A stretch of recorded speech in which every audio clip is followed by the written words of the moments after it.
Blog Talk Radio.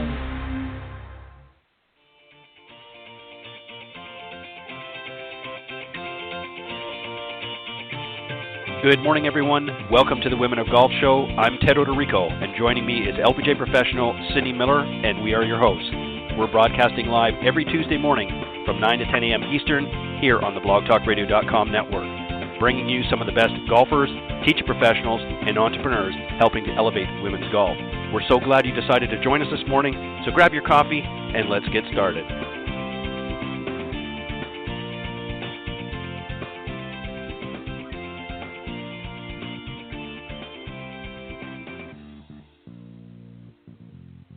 Excuse me. All right. Good morning, everybody, and welcome to the Women of Golf Show.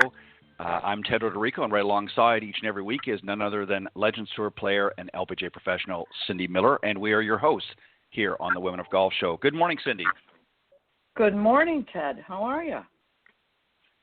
I'm doing fantastic. Another beautiful, bright, sunny day, and I'm equally excited this morning, and I'm going to tell everybody in just a moment why we are excited this morning with our first special guest. But let me just remind everybody that Women of Golf is brought to you by iGolf Sports Network and Golf Tips Magazine. iGolf Sports Network is a live stream broadcast and media production company providing top quality programming designed to attract the golfing enthusiast. And Golf Tips, the game's most in-depth instruction magazine, offering insightful reviews on the latest equipment, tips from top PGA and LPGA teacher professionals, all designed to help improve your game from tee to green. So subscribe today at golftipsmag.com. All right, Cindy, as I just mentioned, we're very, very excited this morning to have our first guest back on the show. He was on earlier this season as we were launching or helping to launch the 2020 season of the Symetra Tour. And as most of you know, it stopped because of our current global pandemic. And he's back here again this morning to join us to help relaunch the season, if you will. And of course, I'm talking about Mike Nichols, the Chief Business Officer of the Symetra Tour. So, Cindy, let's welcome our special guest, and let's find out where things are at. Good morning. Good morning to both of you. Thanks for having me on. Hopefully we can play a couple more times after this interview than just the one time we played that first time around. Right, exactly. So as I mentioned, we're kind of in a relaunch. Why not kind of catch us up, Mike, a little bit? As you just mentioned, you started the season off with your first event, and then obviously more and more information started circulating about the pandemic, and decisions were made really not just throughout the golf industry, but others to sort of shut sports down until we figured out what was going on, and it's been a long journey here for many of us. Explain sort of the process and kind of how you regrouped and got to the decision that you are to play really your first event in this relaunch coming up this weekend. Yeah, so we've all probably sick of hearing unprecedented times, but it was truly a make it up as you go along. There was no sort of plan, and all we were doing is nobody knew how long it was going to last or how serious it was, and so you'd cancel a couple of events and then cancel a couple of more events, and it's a complicated process because there's so many factors at play. It's not just us and the tour wanting to play. It's whether the host facility wants to have us, the golf course, whether the country club still wants to have us, whether the local health authorities want to host us, whether the title sponsor is going to be able to get their value from having the event. Are their customers going to still want to come? So each event has so many factors that go into like why we can and can't play various events. So when we announced the season, we were going to play initially 20 events over the course of the season, and obviously at the end of the season award 10 cards. When it became clear that there was no way we were going to be able to sort of guarantee everybody's safety to a comfort level, let's just say for everyone, that the commissioner of the LPGA made the decision that both on the LPGA Tour and on the Symetra Tour that everybody's status from 2020 would be held over till 2021. So what that did for every player on the LPGA Tour or the Symetra Tour, it gave them the option of playing or not playing this year. So as I'm sure everybody who's a fan of your show knows, golf is very much a what have you done for me lately.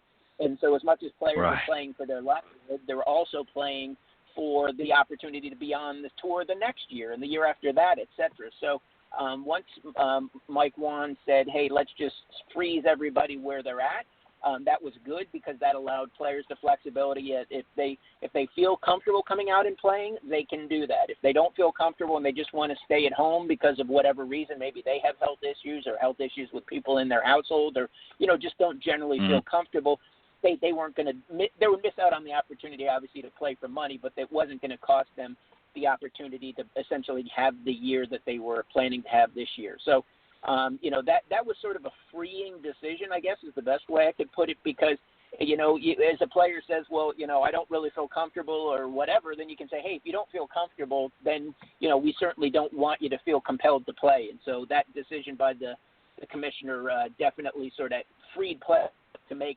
whatever decision was sort of in their own best interest based on how their comfort level with dealing with the pandemic.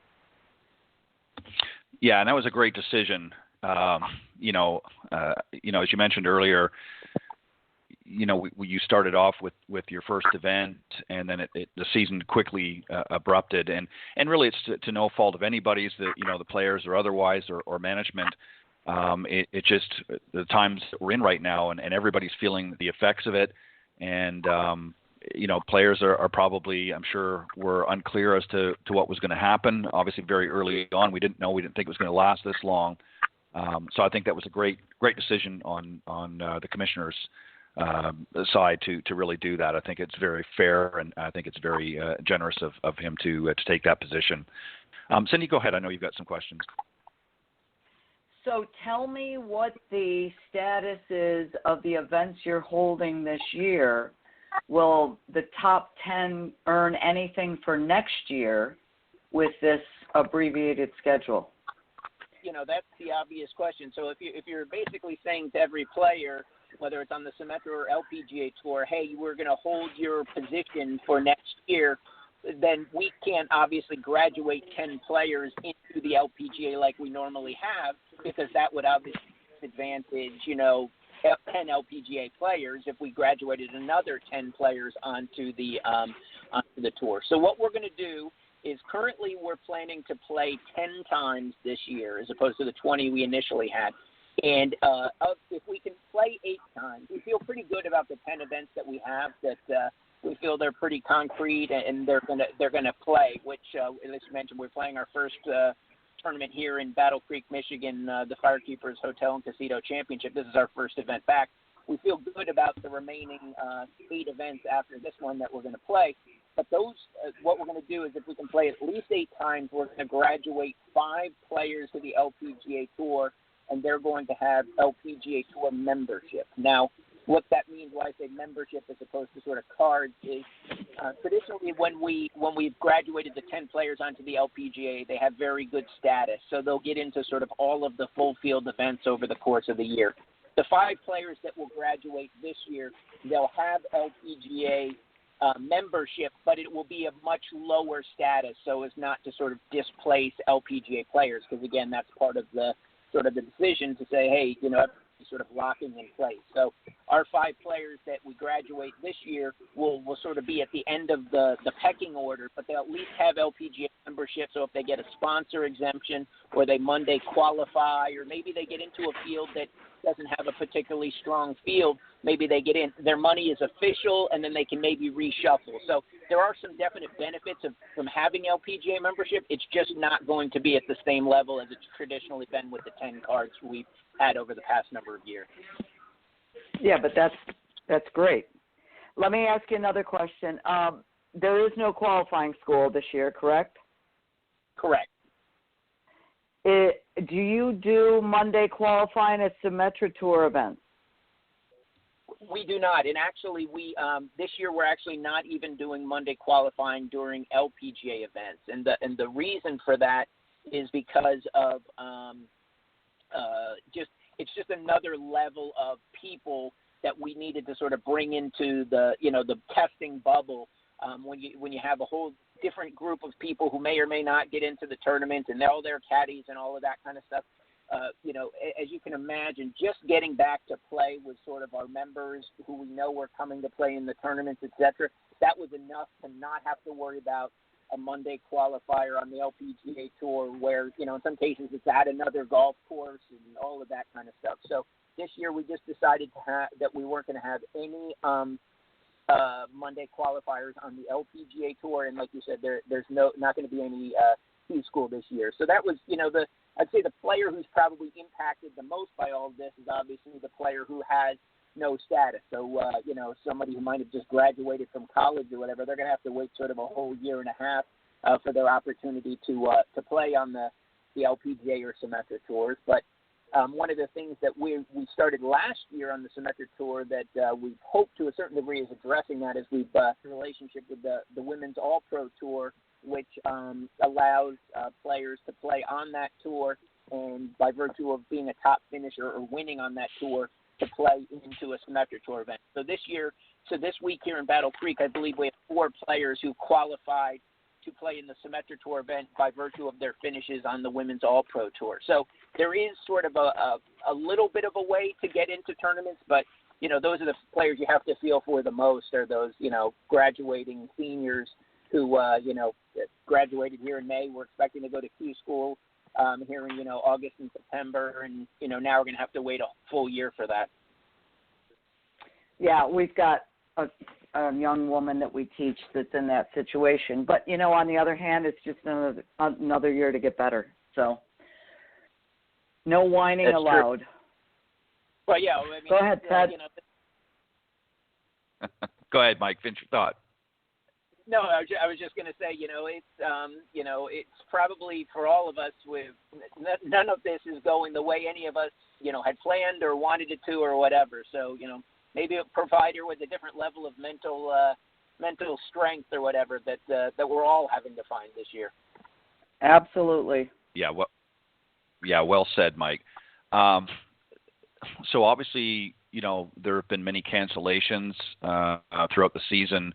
What's the plan? And I know you probably covered a little bit of this, but for some of the sponsors particularly that had events this year that are not going to be played, or obviously were not able to be played, are they also going to be carried over next season? Some of them might have had multi-year arrangements with Symetra and that.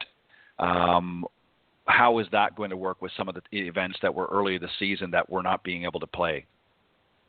Yeah, so, obviously every event is different, and we're in varying degrees of, where they are in their contracts. But all of our tournaments that weren't played this year will play again next year, and in most cases have added in a year onto their agreement. So, like, for example, if they were, a tournament that was supposed to be on the schedule from 2020 to 2022, and they didn't play this year, then they would, then that would be on the schedule from 2021 to 23. So, both on right. the LPGA Tour and Symetra Tour, we've had a lot of success of sort of adding events on. As Mike Wan has said, like 2020 is going to be, it is what it is. Like, you can just, we'll do the best we can, but make sure that, 2021 becomes the year that we had thought 2020 would be. So, so we both on the LPG, what Mike's done, and he's asked me to do on the Symetra Tour, just make sure that we don't sort of have a hangover effect from 2020 impacting 2021. And I think people will be pleasantly surprised when we roll out the LPGA and Symetra Tour schedules for 2021 that they're actually stronger than they were in 2020, which, with everything that everybody's going through and corporate cutbacks and all that kind of stuff, that will definitely be quite a statement. Yeah, I couldn't agree more. And a couple points I want to make about the players. One I mentioned to you just before we went live. Obviously, there's a number of international players that may, depending on where they're currently located, if they're here in the United States, then again, it's going to be up to the individual whether they choose to enter in the events. But obviously, some that maybe were able to get back home or were back home when this crisis hit. How is that going to work for them? Because they're obviously not going to have an option if there's travel restrictions still in place for them to be able to get back over here and play. And then also, what's been some of the feedback that you've had from players as far as what have they been doing with their, and I hate to say off time, but downtime from the tour? I know we've seen a lot of videos, players just doing some different things online, everything from instructional to you name it, just having some fun out there. What about the international players, first off, and then maybe just some of the great feedback that you guys have been getting as to what people have been doing, what some of the players have been doing during this time off? Yeah, I mean, I would say, so from the international players' standpoint, so based on sort of the CDC guidelines, all international players who are coming in to, let's just say, play on the Symetra Tour for the season, which were exclusively domestic-based, or the LPGA starting next week in Toledo for the next 2 weeks, all of those players are required by CDC guidelines to come over and quarantine in place for 14 days, which is one of the reasons why those players have been the ones that are sort of the most impacted by this, because there's been so much fluidity in the schedule, and when are you going to start, when are you not going to start. You know, they're trying to book plane tickets and not, you know, there's so many, you know, there's fewer flights than there were in the past, and, you know, they're trying to book the tickets and make it economical, and so there's sort of the ebb and flow of, well, are we really playing this time or not playing this time? So definitely the international players are the ones that have been the most impacted, but you know, as you mentioned, different countries have different restrictions on who can and can't come into the U.S. or, you know, like when they on the LPGA side, you know, when the U.K. in 3 weeks for a couple of weeks in Scotland, you know, those sorts of things, those international players are impacted by that. So that was why, another reason why the decision by the commissioner to sort of lock everybody in place, because we still to this, you don't know who can get where and all of that kind of stuff. So it removes a lot of the stress around people losing their status because they can't physically get to an event. So, you know, that's sort of the international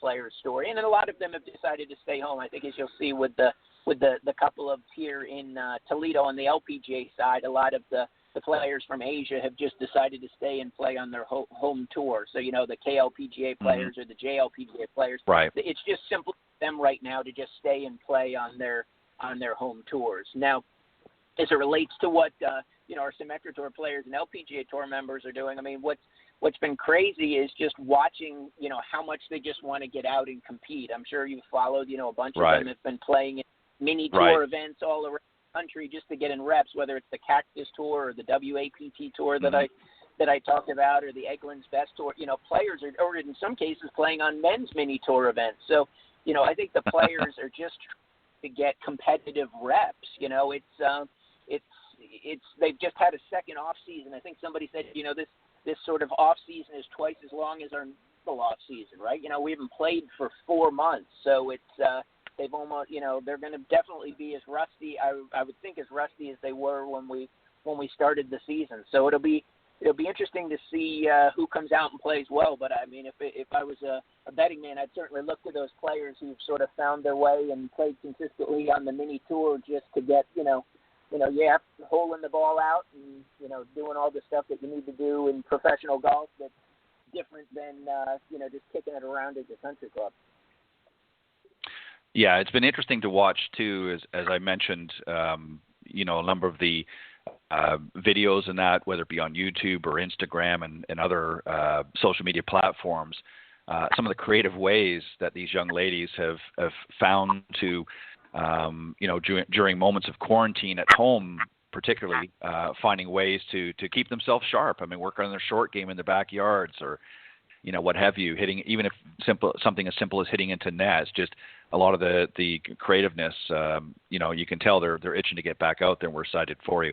Just one last thing, and then Cindy, I'll throw it back to you. You mentioned about this weekend, the Firekeepers Hotel Casino Championship. Tell us a little bit about this event. What makes this one special? Well, it's nice. It's one of these where we're at an old style golf course. So probably a golf course like the three of us, grew up on, sort of walking. It doesn't not a residential golf course. You almost fall off of the green and you're on to the next tee. But it's just a great classic golf course. It's in great condition. This is the 7th year we've we've had this event, and this is the first year of a new sort of longer-term extension. So we're excited to be back here. Unfortunately, tonight is usually a night where we have the big gala party over at the casino, but because of the restrictions, we've unfortunately had to cancel those things. But it's a great hometown event. It's like I said, it's not a residential golf course, but it's sort of in a neighborhood. So there's a couple of houses that sort of line the property, and our players in host housing and stuff. So it's just got a nice sort of small town feel to it, and a great title sponsor in the Firekeepers Hotel Casino. Yeah, I'm sure it's going to be a great event, and I like those sort of traditional or older style golf courses. They're always a lot of fun to play, and I'm sure it's going to be a fantastic event. Cindy, go ahead. Mike, how's the tour doing? I mean, I think we're so fortunate that we've got such great sponsors, but you guys have really done a marvelous job. Tell us, how's headquarters doing? Yeah, well, this is what, as Mike Wan likes to say, this is when you find out who your real partners are, because this is certainly a time where a lot of our sponsors, especially on the Symetra tour, right, could have said, we've got bigger fish to fry right now than doing these tournaments. But the events that have stuck with us, like I said, we played one. It looks like we're going to play 9 more, and we're just grateful to the sponsors. We have great sponsors, even on the LPGA tour. Some of the sponsors that, for whatever reason, whether it was local and state restrictions, decided to cancel their tournament and sort of postpone and add another year on their event. Some of those title sponsors even made a contribution. So next week on the LPGA tour, we're playing what's called the Drive-On Championship, which doesn't have necessarily a singular title sponsor, but has been funded by different sponsors on the LPGA tour side who've sort of collectively thrown in and said, we can't have our tournament, but here's a little bit of money to put towards a tournament. So, we're super grateful for, the sponsors both on the LPGA tour and Symetra tour who've stuck with us, because certainly nobody would think twice if they said, hey, we just don't want to do it this year, as some of our sponsors have, and for various business reasons, it's completely understandable why they've asked to postpone until next year. But we're very fortunate to have a committed group who, want to have these tournaments. In some cases on the Symetra tour, we said, hey, if you guys want to take this week's a perfect example. This is actually one of the tournaments that's in the original week that it was scheduled to play in. Most of the other events that are on our schedule have been reshuffled and moved back. And, we said, hey, if you want to take a year off, we totally understand. Michigan, where we are this week, has been very restrictive, and they said, no, this is really, we want to do this event. It's our favorite week of the year. The ladies need the opportunity to come out and find a way to, earn a living. So we want to be a part of getting them back out to play. So that's very, in tough times when you're not, when it doesn't seem like anything's going your way, it's great to have those sort of conversations. Mm-hmm. That's for sure. Yeah. Great job. Well, yeah, I would like to take credit, but you're only as good. You're only as good as your partners. So, like if Mike's on the LPGA tour, and then myself on the Symetra tour, we're definitely very fortunate to have these committed sponsors and venues and towns who are opening their arms up, and so that we can get back to play. Awesome. Yeah, great fantastic. Job. Yeah, for sure. Cindy, do you have any other questions or? I'm good. Just good luck this week. Great job. Proud of you guys. It's time to roll. Tee it up and let it fly. That is true. That's true. We've got. It's probably a good analogy, right? This is sort of our first tee jitters here. It's our first event back. We've got all of our testing protocols. We've got the hand sanitizer. Everybody's wearing their masks, all that good stuff. So this is our. We're ripping off the Band-Aid, and, grateful to the whole, Symetra Tour and LPGA teams back at headquarters who've sort of put together a plan so that we could, return safely, for our players and the volunteers and sponsors and whatnot. So we're just excited to get going. Awesome. Yeah, as are we, Mike. We're excited we're looking forward to having the winner of this weekend's event on next Tuesday's show. We've certainly been missing having the young ladies come on each week and we're really excited that the season is going to continue on, and we're excited not only for the rest of 2020, but also looking forward to 2021. So great job, Mike, to you and your team, and we're happy that you're back, and we've enjoyed having you on the show this morning. And good luck for the rest of the season. Keep us posted, and we look forward to having the young ladies over the next several weeks. Absolutely, and thank you to both of you for your support and your patience through all this. And we're as excited as you are to have a champion to appear on your show next week. So we'll look forward to crowning her here on Sunday and sending her your way next week.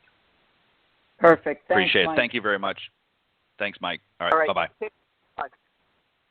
All right, that was Mike Nichols, Chief Business Officer, Symetra Tour, getting things restarted, if you will, Cindy.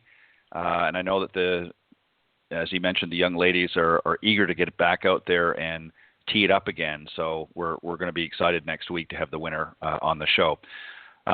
Also joining us this morning, Cindy, is another guest who's been on our show in the past, Suzi Caprise. She's a LPGA teacher professional, born in Long Island, New York. She graduated from St. John's University and obtained a master's degree from North Texas State. Had a little bit different start than many. She began her career as a financial analyst for the U.S. government and the Grumman Corporation. She also became a certified financial planner during that time and didn't actually begin playing golf until about age 29 when she took her first golf lesson. And due to her working schedule and raising a young son, she wasn't able to spend a lot of time playing the game until late in her 30s. But her passion strengthened for the game, which ultimately helped her to make a career change and become a golf instructor. So, Cindy, let's welcome our very special guest on the second half of the show, Suzi Caprise. Good morning. Good morning, Cindy. Good morning, Ted. How are you today? Good morning. How are you? I'm wonderful. Thank you. We're fantastic. Great. Cindy, go ahead. Where are you right now? I am in Palm Beach Gardens, Florida. Rainy Palm Beach Gardens. A little bit of a stormy And probably morning. very warm. We've been having heat indexes daily of about 102, 103. So it's been challenging. Yeah, I know. I'm usually up in the Northeast, and I'm missing that terribly this summer. But you know, we all have to be grateful for what we have and work with the challenges that we have right now. So we do. Yeah. So, how are things back to normal? I mean, are you teaching in Palm Beach? Yes, I am. I'm at Sandhill Crane Golf Course, which is run by the City of Palm Beach Gardens. I'm a independent contractor to the city, and initially when we all found out about COVID, most of us just stopped teaching at that point, which was mid-March, and then the city officially closed down shortly after that for about 6 weeks. So we've reopened, but a lot of our players down here that are from the Northeast eventually have gone back. And there's also concern on myself and my students' part as far as the social distancing and being able to give a lesson that both of us feel comfortable with. So it's slowed down quite a bit, but we are still open for business. Well, that's good. That's good. Ted? Yeah. So, Suzi, let me ask you, I've over the last several weeks, I've spoken to a number of our fellow teacher professionals, and something that many of them have mentioned, golf being one of the very few sports or games that sort of falls right into that social distancing, and really one of the only few activities a lot of people could play during this time. They noticed a sort of insurgence of people who had never been part of the game before coming out to play and learn the game. Did you notice that as well during that time? Obviously, there was some shutdown period, but either earlier on or during the reopening, if you will, did you start to see a lot of people who really had never been part of the game before coming out to the lesson tee? Not so much to lesson to, Ted, mostly to play. Because initially when we reopened for the better part of about 3 weeks, the range was only open on a very limited basis just for people to get a small bucket and warm up before they went out to play. So it was kind of tough for us as instructors. But as the time has continued, yes, I do. I'm getting calls from people that I've not heard from before or who have ever even considered playing the game. So that is really a fair statement. There is definitely an increase. And as you just mentioned, I think it's because golf has been the only game to be able to be reopening and to continue to be safe. Yeah.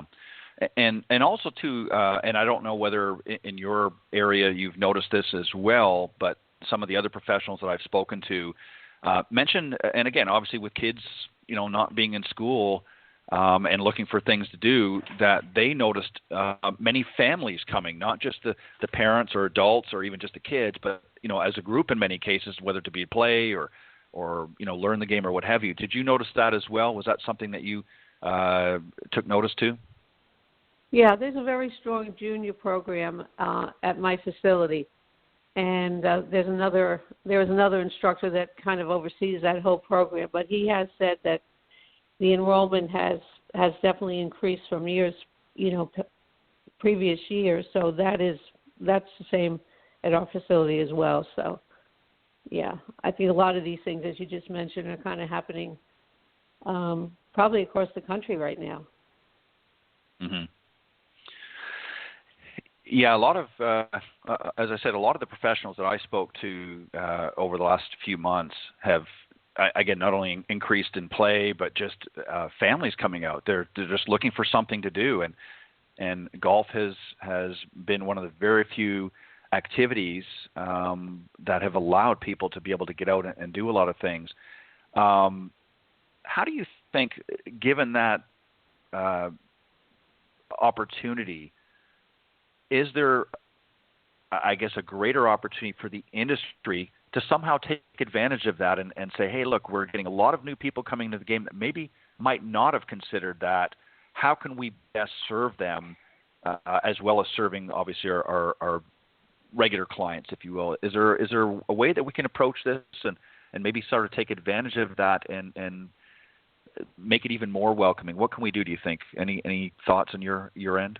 Well, to make it more welcoming, obviously you have to continue what you have, and I think be a little more creative with what you're offering for the youth.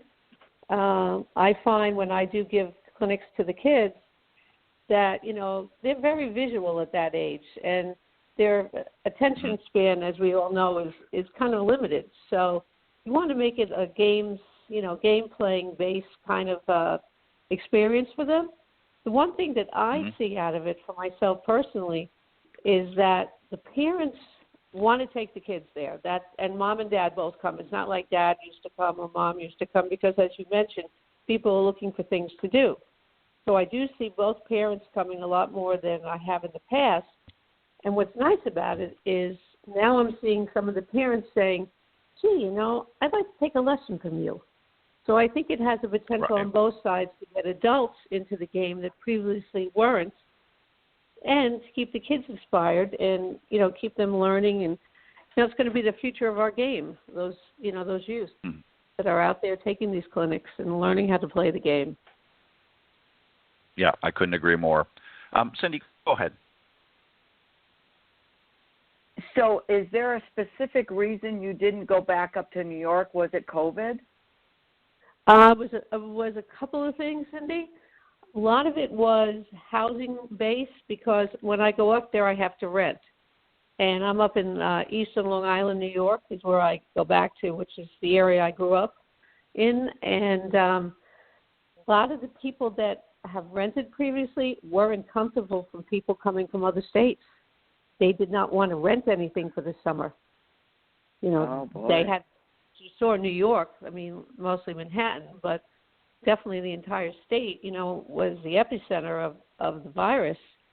And people, rightfully so, they were scared. And they didn't want somebody from Florida and probably some other states to be coming up there and staying in their homes. So that really was the determining factor why I couldn't go up. Wow. Yeah. That's amazing. It is. It is. What do you like best about teaching golf and making such a huge shift from being in the finance world to being a golf instructor? Yeah, that's a 180 for sure. Yeah. They're not even remotely close. But, I watched a lot of it. I was a tennis player growing up. My dad was really great in sports. And it just kind of grabbed my attention. And as I mentioned, and you mentioned the biotech, that, it was my late 20s before I took my first lesson, which is quite old in the game of golf. And I used to play. My son was little. We used to go out and play like every day after work. And it just kept going from there. And I kept going to, golf schools. And I just fell in love with the game, So it was, as you mentioned, such a big shift from one industry to another. But I contacted the LPGA when I knew that I was ready. And, it was with open arms, as you know, Cindy. We welcome you. We want you to be part of our great organization. So that was a great part. As far as a teacher, I love it. I just love to see somebody's reaction. I know, Cindy, you can relate to this. When they make a shot that they've never made in their life, and their eyes just light up, and they're so excited about what you help them do. That's the best feeling in the world, And you meet such great people in life that you would never, ever had your paths cross. So it's just a great environment. It's a fun environment. And I always say that I teach people hope. We do sell hope, don't we? Right? We sell hope, right? We sure do. Absolutely, without a doubt. It's so great when you hear from your students, maybe, a month or even a year or two down the road, and they don't forget what you did for them, They really, really don't. It's such a connection that you form with that student and a bond that you have, and a lot of times friendships that you build along the way. You know what I think it is? I think it's the fact that it doesn't matter how successful you are in life, how much money you have, or what you do, the game of golf is difficult.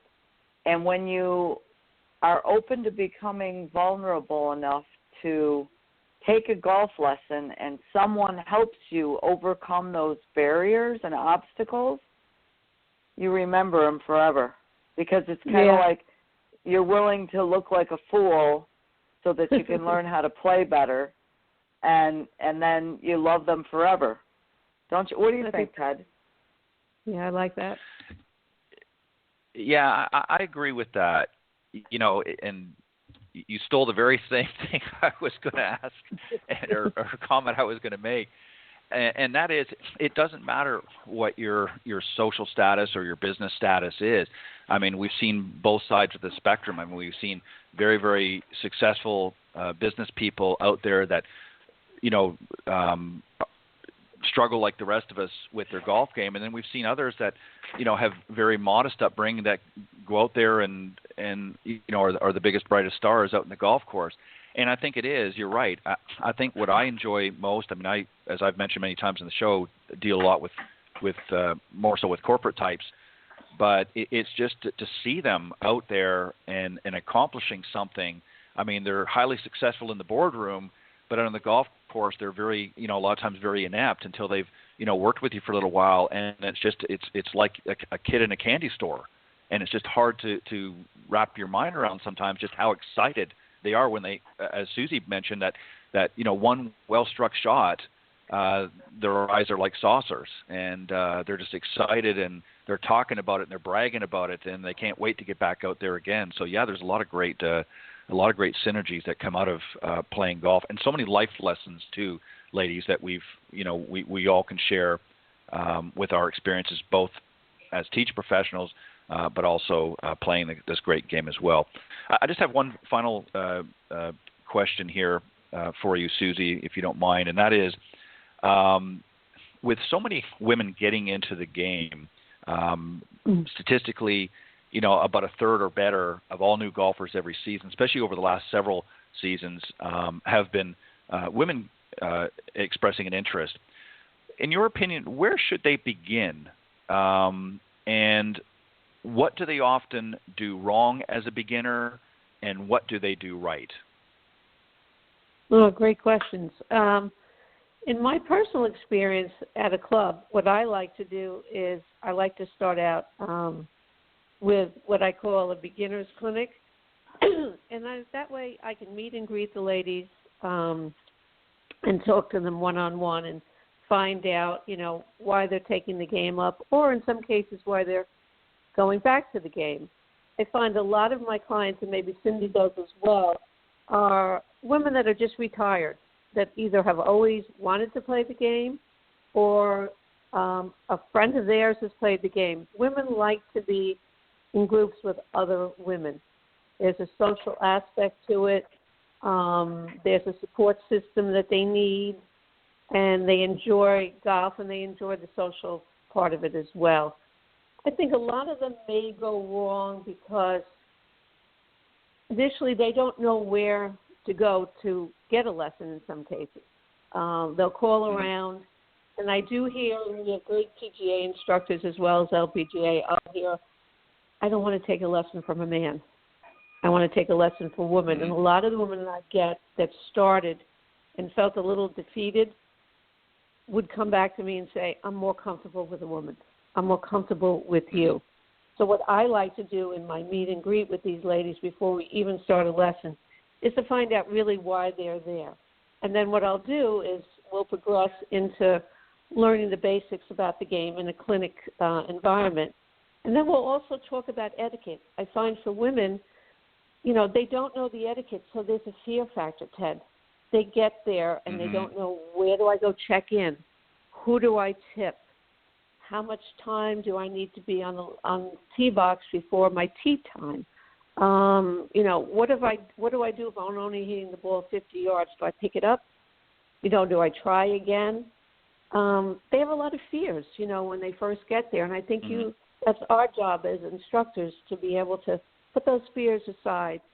And it just comes from knowledge, learning what to do, how to handle yourself. And I think that's where they start to shine. That's where they start feeling confident, and that's when they want to take more lessons and they want to play more. And then they get into leagues, and, it continues, and they stay with the game, which is just absolutely great. Yeah, I couldn't agree more. And, what's interesting, too, from a business standpoint, it's amazing how many, both men and women, I obviously teach both, but in the corporate world, but it's amazing how many of them are incredibly prepared, as I said, for a sales meeting or the boardroom, but not so much prepared to come to the golf course. And it always kind of baffled me, because if you ask them about their business life, I mean, they've got sales reports, or they've got, mission statements written, very well written and prepared, and financial reports, and you name it, they've got it done. But when you ask them what they've done to prepare for today's lesson, there's a long pause, and it's, well, I didn't, and I didn't, and there's always, the excuses. Do you find that as well? Sometimes a little, not discouraging, but kind of shocking that they can be so detail-oriented when it comes to their everyday life, but when it comes to getting prepared to get out on the golf course, again, not so much. What are your thoughts? And I totally agree with that. I think it is the fact that this is foreign to them. When they're in business, when they first start out, they learn, right? They learn what they have to do to get ready. They learn how to, how to advance in their career and so forth. And like you said, they're very prepared. For some reason, and it's a great question, they're just not when it comes to it. And that's what I try to also discuss in these, meet and greet and in my clinics, is what do you have to do when you get there? Kind of like what you're talking about, being really ready for the moment. Make sure you have enough balls. Make sure you have your tees. Make sure you're there at the tee box, you're ready. Make sure you're given enough time to warm up. Just all the things that you need to do to be ready to go and play. And once they start getting familiar with that, I think just like in the boardroom, they get it, and they start doing it. And I think that's one of the keys for them to improve and feel better about their game and just enjoy it a lot more. I couldn't agree more. I think that's some very wise words. And, it's difficult for anybody as a beginner in any task that you do, and particularly golf. Golf can, as we all know, is very, very challenging. And it can be very intimidating, especially for beginners. And I think even more so for as we get older, whether male or female, kids, as you said, they're like sponges. They're eager, they're excited, and they get very engaged in whatever they're doing. And they don't really understand about success or failure quite yet. But as we get adults, if we're not succeeding at everything that we do, we tend to take that very personally. And what people don't understand is it takes a little while to understand the golf swing and understand what we need to do out in the golf course. So I think they just need to be a little bit more patient, and they just need to step up and prepare a little bit better. Some great words. Cindy, any final thoughts or questions for Suzi before we wrap up? No, I'm good. Thank you so much for joining us. Oh, it's been my pleasure to be with you, Cindy and Ted. It's always great talking about this great game that we all love. We sure do, don't we? Yeah, we sure do. Mm-hmm. Well, Suzi, stay safe down in that heat in South Florida. I know it's hot. I'm in Florida as well, so I know how hot it can get. And where are you continue in doing the great things. I'm actually up in Panama City Beach, Florida. So I'm in the north west a little bit. So I'm a little bit cooler than you are, but not a lot. Jealous. Trust me. I'm really jealous of Cindy because I know you're up in the Northeast, right? Yeah, but it's 90 up here, so it's hot everywhere. Yeah. Yeah, it's summer. Yeah, right? We're all healthy, so no whining. That's all that matters. Exactly. That's right. Stay safe, Suzi. Thank you again for joining Cindy and I this morning on the Women of Golf. We'd love to have you back anytime. So keep doing some great work down there in Florida, and keep doing everything just as you've been doing. It's wonderful. Thank you very much for joining us, Suzi. Thank you both. Be well. Thank you. All right. Bye-bye. Okay. Bye-bye. All right. Our very special guest, Suzi Caprise, LPGA teacher professional down in South Florida. Cindy just doing some great stuff and making the most of a difficult time right now. And we also want to thank once again Mike Nichols, Chief Business Officer from the Symetra Tour, for joining us in the first half. We look forward to next week interviewing another winner from the Symetra Tour. We're glad to have that back, and another interesting guest to follow. So make sure you join us. Thank you, everybody, for joining us this morning. On behalf of Cindy Miller, I'm Ted Roderico. Thank you for joining us this morning on the Women of Golf. God bless everybody, and we'll see you next week. Thanks, Cindy. Thanks, Ted.